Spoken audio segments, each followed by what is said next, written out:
ऋषियों की तपोभूमि और भगवान राम का वनवास स्थल चित्रकूट अपने आप में ही अद्भुत और अनोखा है, जहां सतयुग, त्रेता और द्वापर युग के सजीव साक्ष्य आज भी देखने को मिलते हैं। उन्हीं में से एक है अस्थि समूह पर्वत, जिसे अस्थियों का पहाड़ और स्थानीय लोगों द्वारा सिद्धा पहाड़ के नाम से जाना जाता है। धार्मिक मान्यताओं की माने तो यह पर्वत ऋषि महात्माओं के अस्थियों से बना है, जिसका वर्णन रामायण के अरण्य कांड में मिलता है। अरण्य कांड के अनुसार भगवान श्री राम चित्रकूट में वनवास काल के समय जब सरभंगा आश्रम से आगे बढ़े तो उन्हें हड्डियों का पहाड़ दिखा, जिसे देखकर वह क्रोधित और द्रवित हो उठे और साधुओं से पूछा कि यह क्या है। तब साधुओं ने बताया कि यहाँ एक विराध नाम का राक्षस है, जो ऋषि मुनियों को मारकर खा जाता है और बची हुई हड्डियों को यहाँ फेंक देता है, जिससे यह हड्डियों का पहाड़ निर्मित हो गया। मुनियों की बात सुन भगवान श्री राम क्रोधित हो गए और उन्होंने यहीं खड़े होकर प्रण लिया कि वह निशिचर विहीन इस सृष्टि को कर देंगे।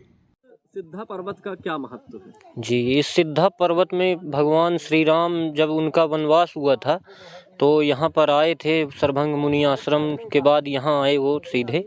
तो इसकी अरण्य कांड में चौपाई भी इसके पहाड़ के बारे में, अस्थि समूह पर्वत के बारे में मिलती हैं, जो कि इस प्रकार है। अस्थि समूह देख रघुराया, पूछी मुनिन लाग अति दाया। तो भगवान श्री राम ने जब यहाँ पर अस्थियों के समूह को देखा तो मुनियों से पूछते हैं कि हे मुनि, यहाँ पर ये हड्डियों का समूह क्यों बना हुआ है। तब उनको मतलब मन में बहुत दया लगी भगवान श्री राम को, तो मुनियों से पूछा। तब मुनि कहते हैं कि जानत हूँ पूछहूँ कस स्वामी, सब दर्शी तुम अंतर्यामी। कि आप तो अंतर्यामी हैं, सर्वज्ञ हैं, फिर भी आप मुझसे पूछ रहे हैं। निशिचर निकर सकल मुनि खाए, कि ये निशाचरों ने जो मुनियों को खा करके उनके अंदर का जो हड्डी निकली है, अस्थियां निकली हैं, उनका मुनियों को खा करके जो तपस्या करते हैं, तो निशाचरों ने यहाँ पर ढेर लगा दिया है। तो यह अस्थि समूह पर्वत है, अस्थियों का समूह है। तो निश्चर निकर सकल मुनि खाए, सुनि रघुवीर नयन जल छाए। और उनके भगवान श्री राम ने जब यह सुना मुनियों के द्वारा तो उनके नयनों में जल छा गए।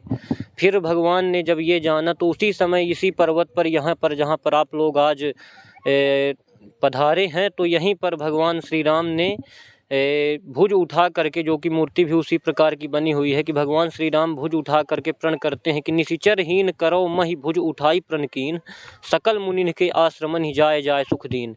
भगवान कहते हैं कि मैं इस पूरी पृथ्वी को निश्चरों से विहीन कर दूंगा, निश्चरहीन करो महि भुज उठाई प्रणकीन। क्या नाम? तो मेरा नाम पंडित अनुज दीक्षित है। स्थानीय लोगों द्वारा अस्थि समूह पर्वत को संरक्षित करने और इसके धार्मिक महत्व को जन जन तक पहुंचाने के लिए समय समय पर इसके विकास की मांग करते रहे हैं। इसी कारण अब अस्थि समूह पर्वत की चोटी पर भगवान श्री राम की प्रतिज्ञा करते हुए 5 फीट की प्रतिमा विराजित की गई है। सिद्धा पहाड़ को भगवान श्री राम के प्रतिज्ञा स्थल के नाम से भी जाना जाता है। इसी कारण इसे रामपथ गमन के रोड मैप पर भी शामिल किया गया है।